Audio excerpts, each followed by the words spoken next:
You're listening to Thursday Night Tailgate with Chris Mascaro and Bob Lazari, where NFL legends live on.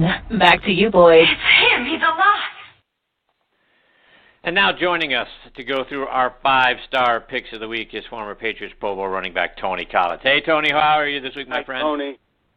Doing fantastic. How you doing, Chris and Bob? Really good. Thank you, Tony. So, Tony, last week, another good week out of all of us, though none of us really started off our picks strong because all of us took the Bucs over the Panthers, which didn't go our way. But we all had the Patriots over the Chargers, we had the Steelers over the Lions, and the Cowboys over the Redskins. So at that point, we're all 3-1. Unfortunately, Tony, you took the Texans in the upset over the Seahawks, which almost came out, but Seattle ended up hanging on in a high-scoring game. So Bob and I had Seattle on that one. So we go 4-1, you go 3-2. So now on the season, Bob and I remain tied at 22-13. You're over 500 now. You're 18-17, but you lost a little ground. So a long way to go, but you got some ground to continue to make up, Tony. Still got a long season. Yeah. Indeed. Yeah. All right, so let's get into our Week 9 picks. And our first game, fellas, is tonight's game. The 5-2 Bills go into the 3-5 Jets. The Bills are a 3-point road favorite. The over/under is 42.5. So, Tony, can the Jets upset their ownership a little bit more by winning tonight's game, or are we going to find out that the Bills are for real? I think the Bills are for real, man. They got a good defense. McCoy running the ball. They acquired, I think, Calvin Benjamin from. I know he won't play tonight. I know he'll be there. That's going to give them a big boost in their receiving core. But I just like the Buffalo Bills. I think they're playing good football, and so I'm going to go with Buffalo winning tonight in New York, 27-23. 27-23. All right, Bob. How about you? What do you think? I agree with Tony, Chris. I think Buffalo wins this game. I think they're teams that are going in different directions now. The Jets have lost 3 in a row. Buffalo going for their 3rd in a row. And I just think, offensively, they're both not juggernauts, but Buffalo's, I think their defense is a lot better. And I just think tonight's their night. They're probably going to win this game. I want to say, how about 27-20 Buffalo? All right, very close. All right. So, and I like the Bills in this game too. They're the thing that you look at the Bills. They're the 29th ranked passing offense. They're tied for 15th in average scoring, average points scored per week at 22. So it's going to be interesting to see what Kelvin Benjamin can bring to this offense and see if he can elevate, the way that they play and maybe stretch the field a little bit better. Until this week, their leading receiver for the season has been tight end Charles Clay. And that guy hasn't played for a month. Just to let you know how poor their passing game has been. So we'll see what Benjamin can do and if that can, turn that thing around. Bills defense stout against the run. They're only allowing about 80 yards per game. On the flip side, you can pass against them because they're 29th against the pass. So you can kind of get up and down the field via the pass, but they're one of these bend but don't break defenses because they're only allowing 16.4 points per game, and they held the Raiders to 14 points last week. So, and then the other good on the upside for the Bills is they're leading league in turnover ratio. They're a plus 14, which I think is the main reason why they're 5-2 right now. So I like the Bills as well. I think we're all very close in the score. Tony 27-23. Bob, you picked 27-20. Guess what? So did I. I take the Bills 27-20.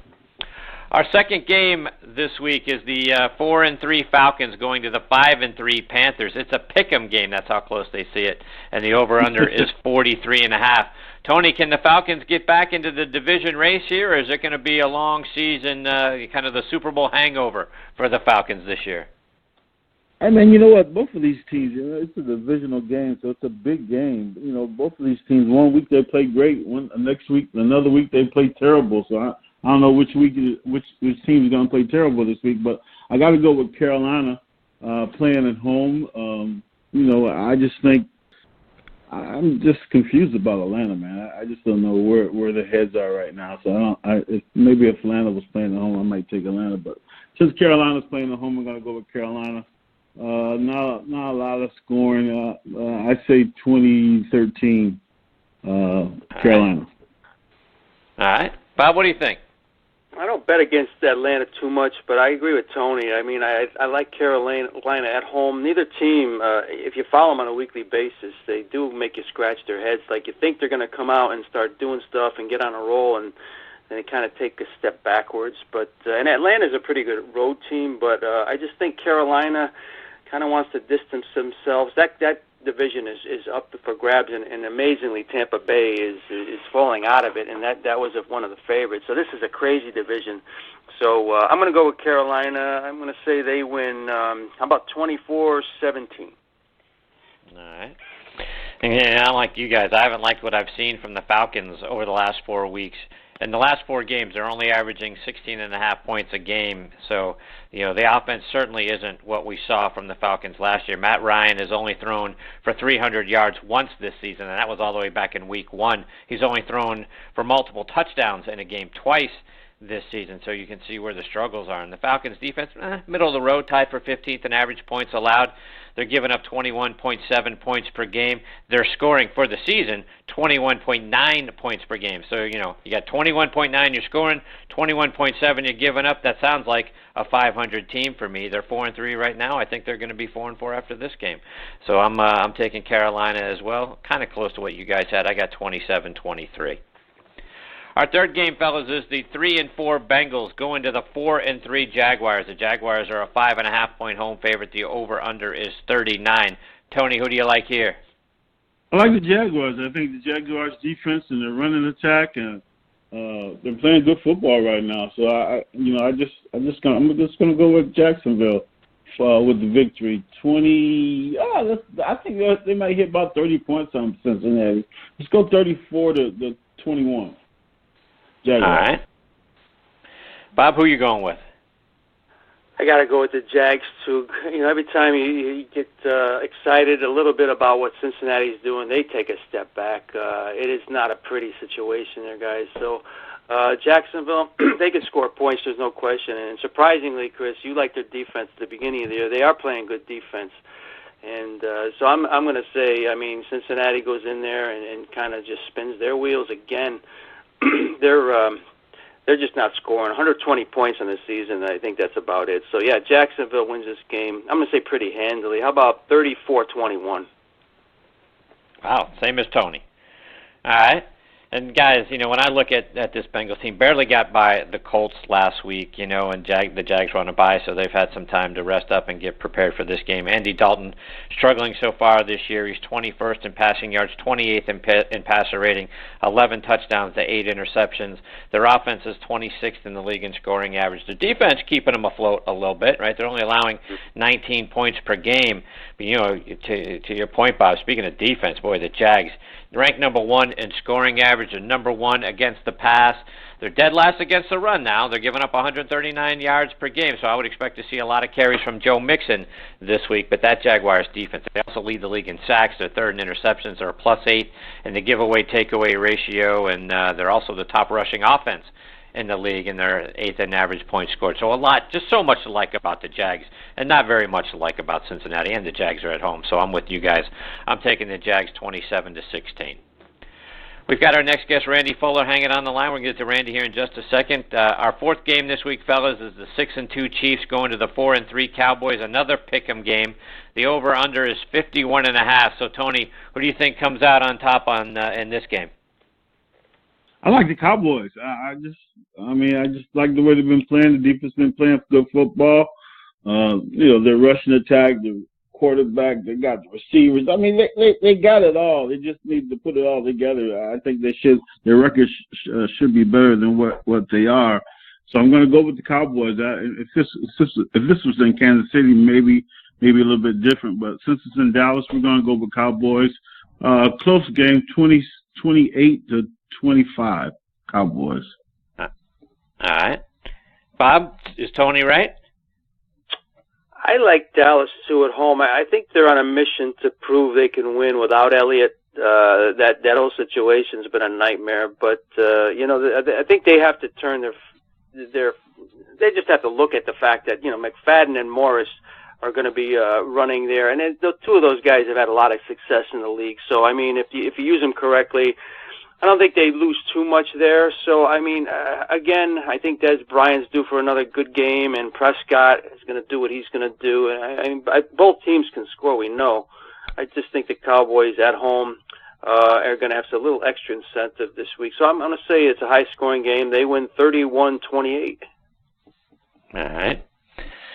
So we'll see, what the Cowboys do in their rushing attack, right? The Chiefs, they're the 28th ranked defense against the run, giving up 131 a game. So it's a tough matchup, for the Chiefs against that Cowboys offensive line. Le'Veon Bell shredded, the Chiefs a couple of weeks ago for 179 yards. He averaged 5.5 yards per carry in that game. So I expect to see a lot of running out of the Cowboys. And on the opposite side, Kareem Hunt, who came out of the gates on fire, has averaged barely 2 yards per carry in two of his last 3 games. Hasn't rushed for 100 yards in any of his last 3 games, nor has he had a touchdown in the last 5.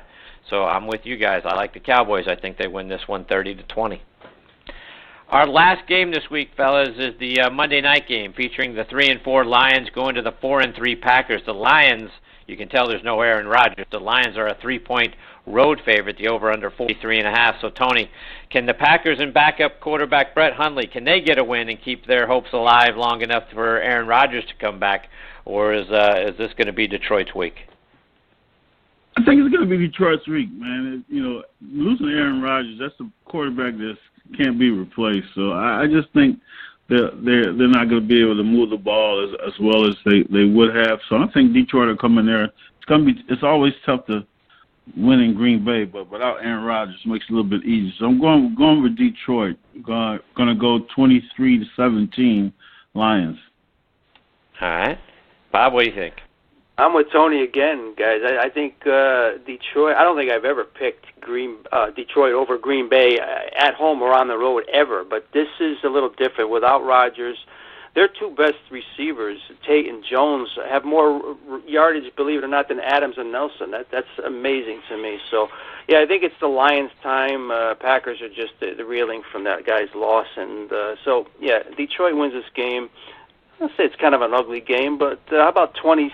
20-16, all right. Well, I'd love to see Hundley get his first win, but I saw an impressive Lions offense against the Steelers last week. Their only problem was once they got inside the 5, they couldn't score. It shouldn't be that big of a problem, though, for them this week. Packers defense is ranked 26th against the run, 16th against the pass, so middle of the road, 20th in points allowed. Detroit is a +7 in the giveaway takeaway ratio, and Hundley, when you look at him so far, right, barely completing 50% of his passes, 1 touchdown, 4 interceptions. So I figure the Lions are going to get a couple of turnovers. They should get a few short fields. The Packers are 28th in sacks, so Stafford's going to have time to pick the Packers secondary apart. So I'm with you guys. I like the Lions. I think it's a little higher scoring. I like the Lions 30-17. So if that all plays, whether it plays out or not, we all pick the exact same teams. So no one's going to have any success against the other next week. It's just about how well we all did or how poorly we all do together. So we're all in this thing together. Tony, before we let you go, remind our listeners about the great things you're doing helping kids go off to college. TonyCollinsSpeaks.com, TonyCollinsFoundation.com. Go to the website, buy a book. Every book that we sell goes to helping the kid go off to college. There you go. Great stuff as always, Tony. Look forward to catching up with you again next week. In between now and then, all the best to you and your family, Tony. You take it easy. You guys have a great one. All right, take care, Tony. That's former Patriots Pro Bowl running back Tony Collins and our 5-star picks of the week. Like I say, we've got our next guest, former Steelers defensive back Randy Fuller, hanging on the line. We're going to get to Randy on the other side of this quick station break.